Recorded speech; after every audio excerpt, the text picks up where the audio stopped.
నా పేరు కురువ పల్లయ్య. పల్లయ్య గారు ఎక్కడి నుంచి? జోగులాంబ గద్వాల జిల్లా, అలంపూర్ జోగులాంబ గద్వాల జిల్లా. రైట్. ఎట్లా సదస్సు కాంచెలు వచ్చారా? అవును. ఎట్లా ఉంది, ఏం చెప్తున్నారు? చాలా కొంచెం మోటివేషన్ వచ్చినట్టరా? చాలా బ్రహ్మాండంగా, అద్భుతంగా. అంటే విద్యార్థి లోకానికి మరొకసారి ఈ రాష్ట్రంలో జరుగుతున్నటువంటి దోపిడీ, ఈ రాష్ట్రాన్ని ఎట్లా రక్షించుకోవాలి, ఆనాడు ఎందుకోసం వచ్చింది రాష్ట్రం, ఎందుకోసం తెచ్చుకున్నాం ఈ తెలంగాణని, మరి తెచ్చుకున్న తెలంగాణని ఇప్పుడున్న కాంగ్రెస్ ప్రభుత్వం 2 సంవత్సరాలు ఎట్లా ఆగం చేస్తున్నది దాని గురించి చాలా అద్భుతంగా హరీష్ రావు గారు ఇంతకు ముందే మాకు తెలిపారు. ఇప్పుడు దేశపతి శ్రీనారాయణ, ఇప్పుడు జగదీష్ రెడ్డి గారు చెప్తున్నారు. మా యూత్ ఐకాన్, మా మార్గదర్శి, యువతకు రాబోతున్నాడు మా BRS party working president KTR గారు కూడా. వారు కూడా యువతను దిశానిర్దేశం చేయబోతున్నారు త్వరలో. ఎవరన్నా ఇప్పుడు మీకు జోగులాంబ ఎమ్మెల్యే దేనికి వస్తారు? మా జోగులాంబ మాది అలంపూర్ కాన్స్టిట్యూన్సీ. ఎవరు ఎమ్మెల్యే? విజయుడు, మా బీఆర్ఎస్ పార్టీ ఎమ్మెల్యే విజయుడు. అయితే ఏందన్నా ఈ కేసులు ఏమనంటే, ఇప్పుడు ఈ సోషల్ మీడియా వారిపై కేసుల గురించి ఏమైనా సదస్సులో మాట్లాడారు? మాట్లాడారు, బ్రహ్మాండంగా మాట్లాడారు. ఏం లేదు, ఈ రాష్ట్రంలో రేవంత్ రెడ్డికి అక్కాసు బాగా. ఎందుకు అంటే ప్రశ్నిస్తే నా యొక్క తప్పిదాలు అనేది గతంలో చేసినటువంటి తప్పిదాలు, నేను ఓటుకు నేటి విషయంలో నన్ను ఎట్లయితే ఇబ్బంది పెట్టిరు, నన్ను ఎట్లయితే జైలుకు పంపించరు, మరి ఇప్పుడు ఉన్నటువంటి పరిస్థితుల్లో కూడా నేనేమి అభివృద్ధి చేస్తలేను, ప్రతిదీ మాటలు చెప్పి అధికారంలోకి వచ్చినాను. సో ఇప్పుడున్న బీఆర్ఎస్ పార్టీ మళ్ళీ ఒకసారి కూడా మమ్మల్ని ఇబ్బంది పెడుతుంది, ప్రశ్నిస్తే మేము అభివృద్ధి చేయలేకపోతున్నాం అనే ఒక అక్కాస్తో ఇవాళ ప్రతి మా బీఆర్ఎస్ కార్యకర్తను కూడా ఎక్కడ ఏ చిన్న స్టేట్మెంట్ ఇచ్చినా, మా సోషల్ మీడియా ఏదైనా పోస్టు పెట్టినా కూడా దాన్ని టీటీటీ కొట్టినా కూడా ఇవాళ నిర్బంధిస్తున్నటువంటి దుర్మార్గమైన పాలన నడుపుతున్నాడు రేవంత్ రెడ్డి. అంటే కేవలము అభివృద్ధిని పక్కకు వదిలేసి కేవలము ఓన్లీ అంటే ఎవరైతే ఈ బీఆర్ఎస్ పార్టీ నాయకులు ఉన్నారో వీళ్ళు ప్రశ్నించకూడదు, వీళ్ళు నన్ను ఏం అడగకూడదు, నేను ఎట్లన్నా చేస్తాను ఒక ఆ కుట్రపూరితమైన ఆలోచన విధానంతో ఇవాళ రేవంత్ రెడ్డి వ్యవహరించినటువంటి తీరు చాలా దుర్మార్గం. ఈ రాష్ట్రానికి ఆ ధోరణి పనికిరాదు. ఈ తెలంగాణ రాష్ట్రం అంటే స్వయం గల అస్తిత్వం కలిగినటువంటి ప్రాంతం ఇది. స్వీయ రాజకీయాలకి ఇది చైతన్యమైన గడ్డ ఇది. అవునవును, సరేనా. ఇప్పుడు మామూలుగా రైట్, ఏదైనా కూడా అభివృద్ధి end of the day final, రైతు సంక్షేమం end of the day final. ఈ 2 విషయంలో గవర్నమెంట్ ఎందుకు ఫెయిల్ అవుతుంది అంటారు? ఇప్పుడు ఆనాడు కేసీఆర్ గారు ఉన్నప్పుడు రైతు అనే వ్యక్తి నుంచి కన్నీళ్లు రాకూడదని, రైతు బాగుంటేనే రాష్ట్రం బాగుంటుందని, మరి ఇవాళ ప్రపంచంలో లేనటువంటి ఆలోచన ఎవరికి అంటే దేశంలో 29 రాష్ట్రాల్లో 29 రాష్ట్రాల్లో కూడా ఏ రాష్ట్రంలో ఆలోచన లేనటువంటి ఒక ఆలోచన, గొప్ప ఆలోచన, రైతు బాగుంటేనే రాజ్యం బాగుంటుందనే ఆలోచనతోనే ఆ రోజు రైతులకు మేలు చేయని రైతు బంధు తీసుకొచ్చి, రైతు చనిపోతే కూడా వారం లోపల ఆ కుటుంబం రోడ్డు మీద పడకుండా వారికి రైతు బీమా కల్పించినటువంటి ఒక గొప్ప ఆలోచన తీసుకొచ్చినటువంటి నాయకుడు కేసీఆర్ గారు. కానీ ఇప్పుడున్న ప్రభుత్వం ఏంది, కాంగ్రెస్ ప్రభుత్వం, వాళ్ళు రైతుల మీద పగబట్టింది. విచిత్రం ఏంటంటే పాపం రైతు అనే వ్యక్తి కూలి వైపు బతుకుతాడన్న, ఏం పెద్దగా ఏం ఉండదు, ఆయనకు 1 ఎకరం 2 ఎకరాలు ఉండి చేసుకొని బతుకుతున్నటువంటి రైతుల మీద ఇవాళ కక్ష తీసుకుంటున్నారు. లగచర్ల రైతులు చూసి వాళ్ళు ఏం అడుగుతున్నారు, అయ్యా మా భూమిని ఎందుకు ఇక్కుంటాం, మా భూమి మేము చేసుకొని పంట పండించుకొని తింటాము, మేము ఏమైనా చారడ నీళ్లు నేటి పండించుకొని తింటాము అంటే ఇవాళ ఆ రైతుల మీద నిర్బంధాలు అంటే ఆ కేసులు, జైలుకు పంపడం, రిమాండ్ తరలించడం, ఈ విధంగా చేస్తా ఉన్నారు. లగచర్ల చూస్తున్నాం మనం స్వయాన. అదే విధంగా ఇవాళ ఈ యొక్క ఇథనాల్ ఫ్యాక్టరీ సంబంధించి మా అలంపూర్ నియోజకవర్గంలో కూడా పెద్దనవాడ గ్రామంలో కూడా మొన్న రీసెంట్ గా కూడా 12 మంది రైతులు రిమాండ్ తరలించి దాదాపు 10,000 మంది రోడ్డు మీదకి వచ్చి మా భూములు వద్దు, మాకు ఇక్కడ వస్తే వాతావరణం కలుషితం అయితే మా జీవన విధానము చచ్చబడిపోతుంది, మా పిల్లలు అంటే క్యాన్సర్ రోగము లేకుంటే అవిటితనం వచ్చి మరి మాకు కలుషితమైన గాలి వల్ల మా జీవన విధానం తగ్గిపోతే ఆయు ప్రమాణాలు తగ్గిపోతాయని బాధపడుతూ ఉంటే దాన్ని రద్దు చేయాల్సినటువంటి కాంగ్రెస్ ప్రభుత్వం వాళ్ళతో కంపెనీలతో కుమ్మక్కై, కార్పొరేట్ కంపెనీలతో కుమ్మక్కై ఇవాళ డబ్బులు దోచుకునే పరిస్థితిలో ఉన్నది ప్రభుత్వం. అంతే. ఎట్లా అనిపిస్తుంది 15 నెలల పరిపాలన చూసిన తర్వాత? అసలు మళ్ళీ ఒకసారి కాంగ్రెస్ పార్టీ నమ్ముతారా జనం? అన్నా ఎంత దుర్మార్గమైన వ్యవస్థ అంటే ఈ 20 నెలలలో ఎంత గోసపడుతున్నారు అంటే తెలంగాణ రాష్ట్ర ప్రజలు. అసలు ఎందుకు తెచ్చుకున్నాం ఈ రేవంత్ రెడ్డి అనే ఒక ఆలోచనతో ఇవాళ నరాల్లో ఆలోచిస్తున్నారు. ఇవాళ నిజంగా చెప్తున్నారు, రేవంత్ రెడ్డి ఏదన్నా ఒక ఊరికి వస్తే కూడా ఇవాళ చెప్పులతో కూడా పరిస్థితి ఉంది రేవంత్ రెడ్డి డైరెక్ట్. అంత అక్కాసి వెళ్ళగక్కుతున్నారు. వాళ్ళ అన్ని వర్గాలకు కూడా మోసం, కుట్ర ఏది కూడా చేయలేని పరిస్థితిలో రేవంత్ రెడ్డి ఉన్నాడు. ఇప్పుడు 6 గ్యారెంటీలు చెప్పినాడు, 420 హామీలు ఇచ్చినాడు. 6 గ్యారెంటీలలో ఏదన్నా ఒక అర గ్యారెంటీని అమలు చేసిందా? ఆ బస్సు పెట్టి ఇవాళ సిగపట్టు కొట్టుకునే పరిస్థితి ఉంది.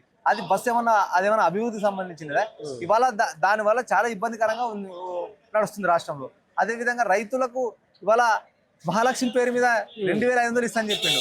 ఇవాళ అది ఎగ్గొట్టిండు. ఇంకా దుర్మార్గమైన విషయం ఏంటంటే ఈ రోజు రాష్ట్రంలో విద్యా వ్యవస్థ పూర్తిగా నిర్వీర్యం చేసిండు. అసలు విద్యా వ్యవస్థని గాలికి వదిలేసిండు. ఎక్కడ ఆ రోజు కేసీఆర్ గారు తెచ్చినటువంటి 1020 గురుకులాల్లో కూడా మరి అంటే కేసీఆర్ యొక్క ఆనవాళ్ళు ఉండకూడదని ఆ గురుకులాలు కూడా మూసేసి కుట్ర పడుతున్నాడు. గురుకులాలలో ఇవాళ పురుగులన్నం వస్తుంది.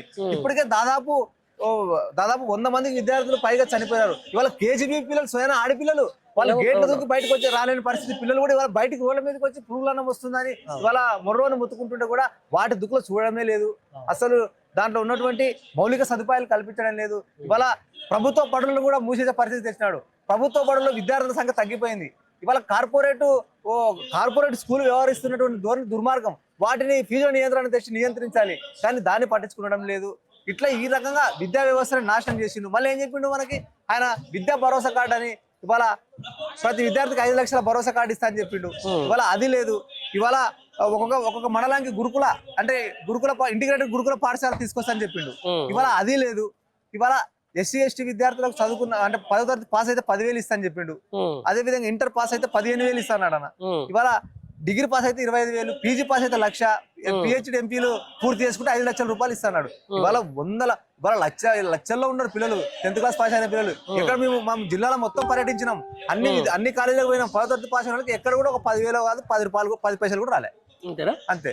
ఇట్లా దుర్మార్గమైనటువంటి వ్యవస్థను తీసుకొచ్చి ఇవాళ అందుకోసమే మా కేసీఆర్ గారు ఈ రోజు రాష్ట్రంలో మేము ఒక 10 రోజులు బీఆర్ఎస్వి ఆధ్వర్యంలో మా అధినేత కేసీఆర్ గారి నాయకత్వంలో కేటీఆర్ గారు మార్గదర్శనాన ఈ యొక్క గోదావరి బనకచర్ల ప్రాజెక్టులో జరుగుతున్నటువంటి కుట్రలను విద్యార్థి లోకానికి తెలియజేయాలనే ఇవాళ ప్రతి రాష్ట్రంలో ఉన్నటువంటి ప్రతి కాలేజీలో కూడా విద్యార్థులకు వేల విద్యార్థులకు అవగాహన కల్పించడం జరిగింది.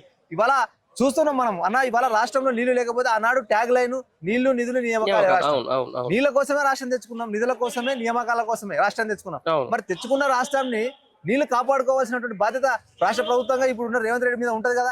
ఇవాళ బనకచర్ల ప్రాజెక్టులు ఎంత ద్రోహం చేస్తున్నాడంటే ఎక్కడో పశ్చిమ గోదావరి జిల్లాలో ఉన్నటువంటి పోలవరం ప్రాజెక్టు నుంచి రాయలసీమ కింద ఇక్కడ కృష్ణా నది కాడ ఉన్న రాయలసీమకు 200 TMC నీళ్ళు తరలిస్తుంటే మరి ఈ దొంగ రేవంత్ రెడ్డి ఓటుకు దొరికినటువంటి రేవంత్ రెడ్డి ఎందుకు ఇవాళ చంద్రబాబుతో కుమ్మక్క అవుతున్నాడు అంటే కేవలము ఇవాళ చంద్రబాబు నాయుడు శిష్యుగా ఉన్నటువంటి రేవంత్ రెడ్డి కేవలము చంద్రబాబు నాయుడు ప్రయోజనాల కోసం ఆయన పదవిని కాపాడుకోవడం కోసమే ఇవాళ ఇద్దరు కపట నాటకాలు ఆడుతున్నారు. అంటే రేవంత్ రెడ్డి అనే వ్యక్తి రవి సార్ అతని డయాబెటీస్ మందులన్నీ కంప్లీట్ గా ఆపేశారు. అండ్ ఈవెన్ మీరు కూడా మీ డయాబెటీస్ చంద్రబాబు నాయుడు ఏది చెప్తే అది ఇంప్లిమెంట్ చేయడానికి సిద్ధంగా ఉన్నాడు ఈ రాష్ట్రంలో.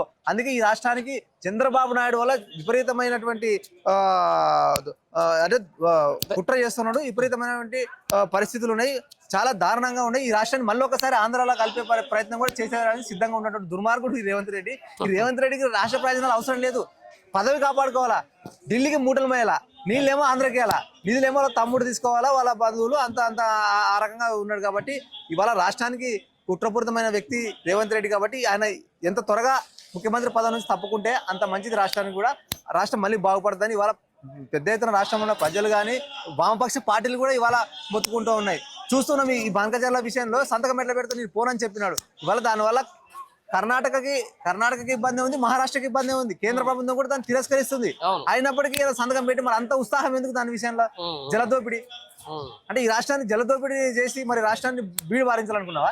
అందుకోసమనే ఇవాళ కేసీఆర్ గారు మన నీళ్లను ఇవాళ గోదావరి ప్రాజెక్టులో ఉన్నటువంటి మన వాటా బేసిన్లో ఉన్నటువంటి మన వాటా 968 TMCల నీళ్లను కూడా ఇవాళ కేసీఆర్ గారు వాడుకోవాలని, అదేవిధంగా మా పాలమూరు జిల్లా ఉమ్మడి పాలమూరు జిల్లాలో గత 60 ఏళ్ళలో కూడా ఎవడు నీళ్ళు ఇచ్చిన పాపం చేయలే. నీళ్ళు ఇచ్చిన మా మీద ఎవరు లేడు.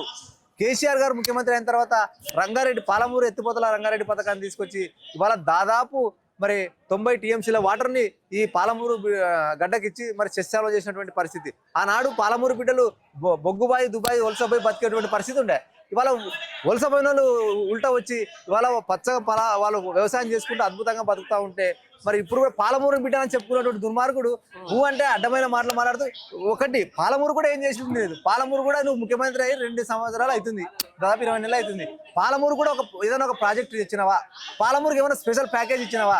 మరి నీకు చిత్తశుద్ధి ఉంటే పాలమూరు రంగారెడ్డి ఎత్తిపోతల పథకాన్ని నువ్వు కంప్లీట్ చేసి ప్రతి ఎక్కడికి నీళ్ళు ఇవ్వు, మంచిదే కదా, వద్దంటమా? మరి అట్లా పాలమూరు రంగారెడ్డి పెద్దపోతల గారు గాలికి వదిలేసినాడు. మరి పాలమూరు ఇంకోటి దుర్మార్గమైన విషయం ఏంటంటే పాలమూరు రైతుల పైన పగబడతా ఉన్నాడు. లగచర్లలో పాలమూరు సంబంధించిన వాళ్ళే పెద్దదనవాడలో పాలమూరు సంబంధించిన వాళ్ళు, నారాయణపేటలో పాలమూరు సంబంధించిన వాళ్ళు, మొత్తం ఎటు చూసినా పాలమూరు రైతుల మీద కరడు కట్టి కేసులు పెట్టేటువంటి దుర్మార్గమైన పరిస్థితి ఈ రాష్ట్రంలో దాపరించడం చాలా బాధాకరమన్న. అందుకే కేసీఆర్ గారి నాయకత్వంలో వాళ్ళ పెద్ద ఎత్తున విద్యార్థి లోకాన్ని ఇన్వాల్వ్ చేసి వీళ్ళు చేసేటువంటి కుట్రలు ఈ రాష్ట్రానికి ఎట్లయితే అంటే ఈ రాష్ట్రాన్ని ఎట్లయితే వాళ్ళు దిగజారడానికి చూస్తూ ఉన్నారో, రాష్ట్రాన్ని మళ్ళీ ఒకసారి గతంలో ఉన్నట్టు చేయడానికి చూస్తున్నారో, వాటి కుట్రలు తిప్పికొట్టాలని వాళ్ళ విద్యార్థి లోకాన్ని చైతన్యం చేయడానికి అనుకున్నామన్నా. చాలా సంతోషంగా ఉంది. గతంలో ఒకసారి ఇక్కడ